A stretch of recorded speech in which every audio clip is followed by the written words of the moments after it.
Saudi আরবে খালি জায়গা আছে, সেখানেই তারা ফিলিস্তিনি রাষ্ট্র গঠন করতে পারে। স্বাধীনতা দিবস ঘিরে ইমরানের মুক্তির দাবিতে ব্যাপক বিক্ষোভের ডাক পিটিআইয়ের। আকাশে দুই ভারতীয় যুদ্ধবিমানের সংঘর্ষ, এক পাইলট নিহত। আসসালামু আলাইকুম, স্বাগতম জানাচ্ছি বাংলা স্কুপ সংবাদে। আমি মোহাম্মদ কিবরিয়া। এতক্ষণ শুনছিলেন সংবাদ শিরোনাম, এবার বিস্তারিত।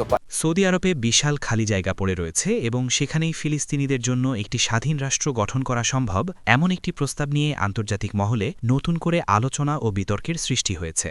বিষয়টি নিয়ে বিশ্বজুড়ে নানা মত থাকলেও এই প্রস্তাবের পেছনের প্রেক্ষাপট এবং বর্তমান মধ্যপ্রাচ্যের ভূ রাজনীতি বিশ্লেষণ করলে দেখা যায় যে এটি কেবল একটি সাধারণ মন্তব্য নয়, বরং এর গভীরে অনেক জটিল রাজনৈতিক সমীকরণ লুকিয়ে আছে। ফিলিস্তিন ও ইসরায়েলের মধ্যে দীর্ঘ কয়েক দশক ধরে চলা সংঘাতের কোনো স্থায়ী সমাধান যখন খুঁজে পাওয়া যাচ্ছে না, তখন এই ধরনের বিকল্প প্রস্তাবগুলো সামনে আসছে। তবে প্রশ্ন থেকে যায়, একটি জাতির ইতিহাস, সংস্কৃতি এবং তাদের পূর্বপুরুষের ভিটেমাটি ছেড়ে অন্য একটি দেশে গিয়ে রাষ্ট্র গঠন করা কি আদৌ সম্ভব?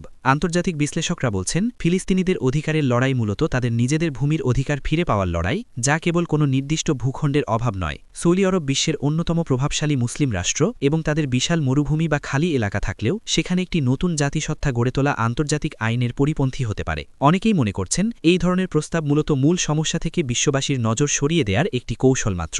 আপনারা যারা ভিডিওটি দেখছেন, আপনাদের কি মনে হয়, ফিলিস্তিনিদের কি তাদের নিজস্ব জন্মভূমিতেই অধিকার পাওয়া উচিত নয়? আপনাদের মূল্যবান মতামত অবশ্যই কমেন্ট করে জানাবেন, কারণ আপনাদের প্রতিটি মতামত আমাদের কাছে অত্যন্ত গুরুত্বপূর্ণ।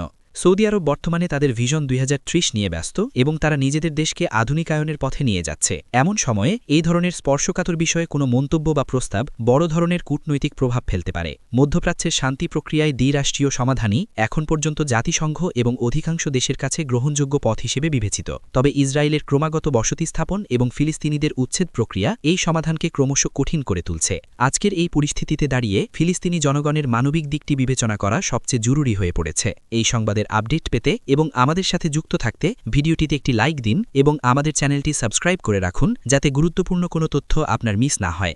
পাকিস্তানের স্বাধীনতা দিবসকে কেন্দ্র করে দেশটিতে আবার উত্তপ্ত রাজনৈতিক পরিস্থিতির সৃষ্টি হয়েছে, যেখানে কারাবন্দী সাবেক প্রধানমন্ত্রী ইমরান খানের মুক্তির দাবিতে পাকিস্তান তেহরিকি ইনসাফ বা পিটিআই ব্যাপক বিক্ষোভের ডাক দিয়েছে। দেশটির রাজনৈতিক অঙ্গনে এখন টানটান উত্তেজনা বিরাজ করছে, কারণ একদিকে রাষ্ট্রীয়ভাবে স্বাধীনতা দিবস পালনের প্রস্তুতি চলছে, অন্যদিকে পিটিআই সমর্থকরা তাদের নেতার মুক্তির দাবিতে রাজপথে নামার জন্য বড় ধরনের প্রস্তুতি গ্রহণ করেছে। ইমরান খানের সমর্থকরা মনে করছেন যে বর্তমান সরকার এবং প্রশাসনের পক্ষ থেকে তাদের ওপর অন্যায় করা হচ্ছে এবং ইমরান খানকে রাজনৈতিক উদ্দেশ্যপ্রণোদিতভাবে আটকে রাখা হয়েছে। স্বাধীনতা দিবসের মতো একটি জাতীয় দিনে এই ধরনের বিক্ষোভ ডাক দেওয়ার পেছনে বড় একটি রাজনৈতিক উদ্দেশ্য রয়েছে বলে মনে করছেন বিশ্লেষকরা, কারণ এই দিনে পুরো বিশ্বের নজর পাকিস্তানের দিকে থাকে। পিটিআই নেতৃত্ব দাবি করেছে যে তাদের এই আন্দোলন হবে সম্পূর্ণ শান্তিপূর্ণ এবং গণতান্ত্রিক উপায়। তবে প্রশাসন ইতিমধ্যে বিভিন্ন জায়গায় কড়া নিরাপত্তা ব্যবস্থা গ্রহণ করেছে এবং বড় ধরনের সমাবেশের ওপর নিষেধাজ্ঞা জারি করতে পারে। এই রাজনৈতিক অস্থিরতা পাকিস্তানের ভঙ্গুর অর্থনীতির ওপর আরও নেতিবাচক প্রভাব ফেলতে পারে বলে আশঙ্কা করা হচ্ছে।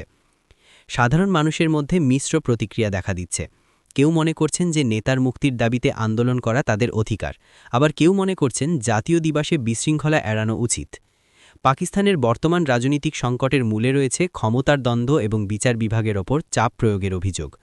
ইমরান খান জেল থেকে বারবার দাবি করছেন যে তার বিরুদ্ধে আনা সমস্ত অভিযোগ ভিত্তিহীন এবং তিনি জনগণের রায়ে আবার ফিরে আসবেন।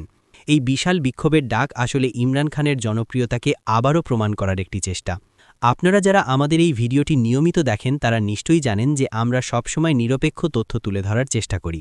তাই পাকিস্তানের এই উত্তাল পরিস্থিতি নিয়ে আপনাদের ভাবনা আমাদের জানান। আপনি যদি এখনও আমাদের পরিবারের সদস্য না হয়ে থাকেন, তবে এখনই সাবস্ক্রাইব করে বেল আইকনটি বাজিয়ে দিন, যাতে পরবর্তী প্রতিটি আপডেট সবার আগে আপনার কাছে পৌঁছায়। আকাশে মহড়ার সময় ভারতের বিমান বাহিনীর দুটি অত্যাধুনিক যুদ্ধবিমানের মধ্যে ভয়াবহ সংঘর্ষের ঘটনা ঘটেছে, যা দেশজুড়ে শোক এবং উদ্বেগের ছায়া ফেলেছে। এই দুঃখজনক দুর্ঘটনায় একজন অভিজ্ঞ পাইলট নিহত হয়েছেন এবং আরও কয়েকজন গুরুতর আহত হয়েছেন বলে জানা গেছে। বিমান বাহিনীর পক্ষ থেকে জানানো হয়েছে যে নিয়মিত প্রশিক্ষণ মহড়া চলাকালীন যান্ত্রিক ত্রুটি নাকি অন্য কোনো কারণে এই সংঘর্ষ ঘটেছে তা খতিয়ে দেখতে উচ্চ পর্যায়ের একটি তদন্ত কমিটি গঠন করা হয়েছে। ভারতীয় বিমান বাহিনীর জন্য এটি একটি বড় ধাক্কা, কারণ যুদ্ধবিমানগুলো কেবল মূল্যবান সম্পদ নয়, বরং এর সাথে যুক্ত থাকা দক্ষ পাইলটদের জীবন দেশের জন্য অত্যন্ত গুরুত্বপূর্ণ। প্রত্যক্ষদর্শীরা জানিয়েছেন, আকাশে হঠাৎ এক বিকট শব্দ শোনা যায় এবং আগুনের গোল্লা মাটিতে পড়তে দেখা যায়। স্থানীয় বাসিন্দারা দ্রুত উদ্ধার কাজে এগিয়ে আসেন এবং পরে সেনাবাহিনী ও উদ্ধারকারী দল ঘটনাস্থলে পৌঁছে এলাকাটি ঘিরে ফেলে। এই দুর্ঘটনায় নিহত পাইলটের আত্মত্যাগ এবং তার বীরত্বকে শ্রদ্ধা জানাচ্ছে পুরো জাতি।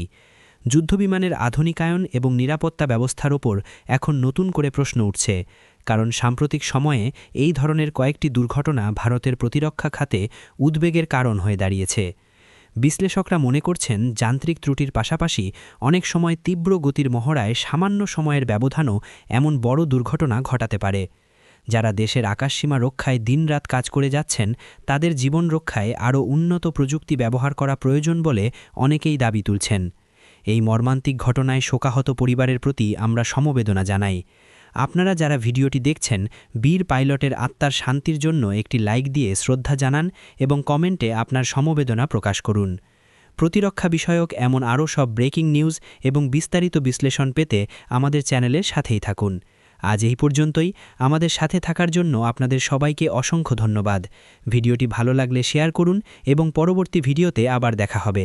ততক্ষণ ভালো থাকুন, সুস্থ থাকুন।